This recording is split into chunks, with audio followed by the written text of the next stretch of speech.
नमस्कार. आज आपण मेथीपासून मस्त क्रिस्पी रेसिपी बनवणार आहोत, जी अगदी महिनाभर टिकेल. तुम्ही प्रवासासाठीही नेऊ शकता किंवा मुलांच्या टिफिनसाठी, मधल्या वेळच्या खाण्यासाठी बनवून ठेवू शकता. तर इथे मी 1 कप मेथीची पानं घेतलेत.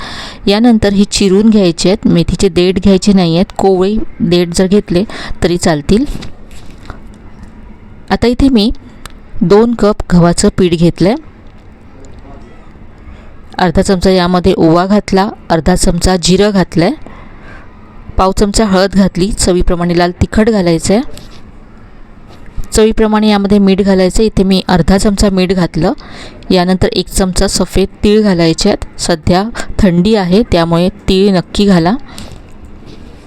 पाव चमचा हिंग घातला आहे. आता हे सगळं मिक्स करायचं आहे. पिठामध्ये सगळे मसाले व्यवस्थित मिक्स केल्यानंतर यामध्ये मेथीची भाजी घालायची आहे. मेथीची भाजीसुद्धा सगळ्या पिठामध्ये अशी व्यवस्थित चोळून मिक्स करायची, म्हणजे मेथीचा फ्लेवर सगळ्या पिठामध्ये छान असा उतरतो.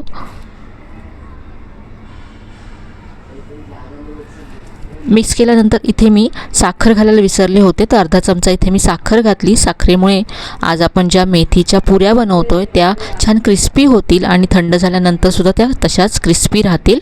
आता यामध्ये मोहन घालायचं आहे. तर इथे मी 4 चमचे तेल घेते. पोहे खाण्याचा जो चमचा असतो त्याने 4 चमचे तेल मोजून घ्यायचं आहे. 2 कप आपण गव्हाचं पीठ घेतलं होतं, त्यासाठी 4 चमचे असं हे प्रमाण आहे. हे तेल आता कडकडीत असं गरम करून घ्यायचं आहे.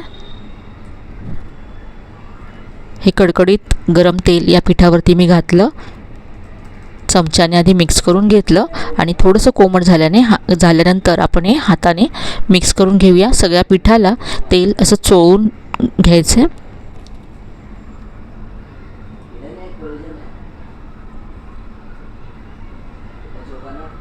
आता पाणी घालून हे पीठ मळून घ्यायचं आहे. तर इथे लक्षात घ्या, आपल्याला हे पीठ थोडंसं घट्ट असं मळायचं आहे. यामुळे घट्ट पीठ मळल्यामुळे पुऱ्या छान क्रिस्पी होतात. तर इथे पीठ मी मळून घेतलं. त्यानंतर 15 मिनटं ते झाकून मी सेट होण्यासाठी बाजूला ठेवलं होतं. आता याची आपण एक पोळी लाटून घेऊया. तर एक अशी मोठी पातळ पोळी लाटून घ्यायची. थोडंसं सुकं पीठ पसरवून घेतलं मी आणि यावरती अगदी पातळ अशी पोळी लाटून घ्यायची.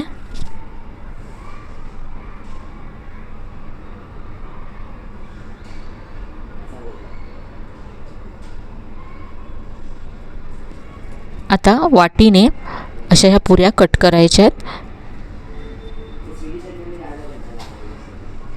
इथे मी थोड्याशा मोठ्या आकाराच्या पुऱ्या कट केल्या. तुम्हाला हवं तर तुम्ही यापेक्षाही छोट्या आकारामध्ये पुऱ्या तयार करू शकता.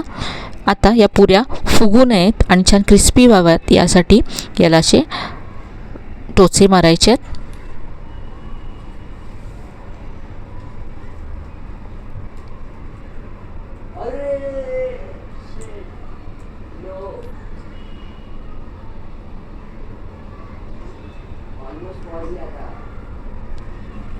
तर इथे या पुऱ्या आता तळण्यासाठी तयार आहेत. इथे मी मध्यम असं तेल गरम करून घेतलं आहे. आता गॅसची फ्लेम मंद करायची आणि मंद फ्लेमवरतीच या पुऱ्या आपल्याला फ्राय करायच्यात. जर गॅस मोठा ठेवला तर पुऱ्या लगेच वरून ब्राऊन होतील आणि छान अशा क्रिस्पी होणार नाहीत. थंड झाल्यानंतर त्या मऊ पडतील. म्हणून मंद फ्लेमवरतीच आपल्याला ह्या फ्राय करायच्यात. तर ह्या पुऱ्या तुम्ही प्रवासासाठी सुद्धा नेऊ शकता. महिनाभर व्यवस्थित ह्या टिकतात. किंवा मुलांच्या टिफिनमध्ये देण्यासाठी किंवा मधल्या वेळच्या खाण्यासाठी सुद्धा तुम्ही ह्या बनवून ठेवू शकता.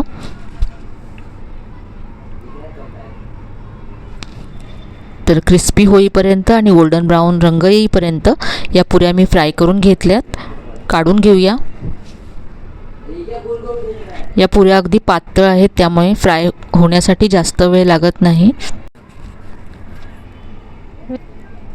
तर इथे पाहू शकता किती मस्त दिसतात ह्या. आणि उरलेल्या पुऱ्यासुद्धा इथे मी फ्राय करून घेते.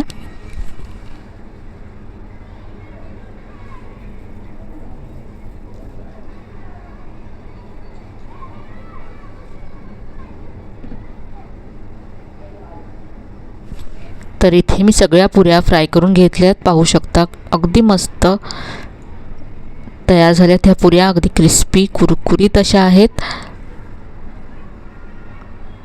इथे मी तुम्हाला एक पुरी तोडून दाखवते.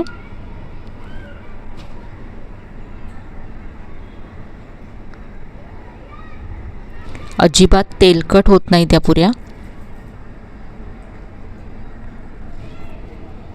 तर आजची रेसिपी तुम्ही नक्की करून पहा. रेसिपी आवडली तर व्हिडिओला लाईक करा, शेअर करा. चॅनलला अजून सबस्क्राईब केलं नसेल तर नक्की सबस्क्राईब करा. चला तर मग पुन्हा भेटूया अशा छान छान आणि नवीन नवीन रेसिपीसह. तोपर्यंत धन्यवाद.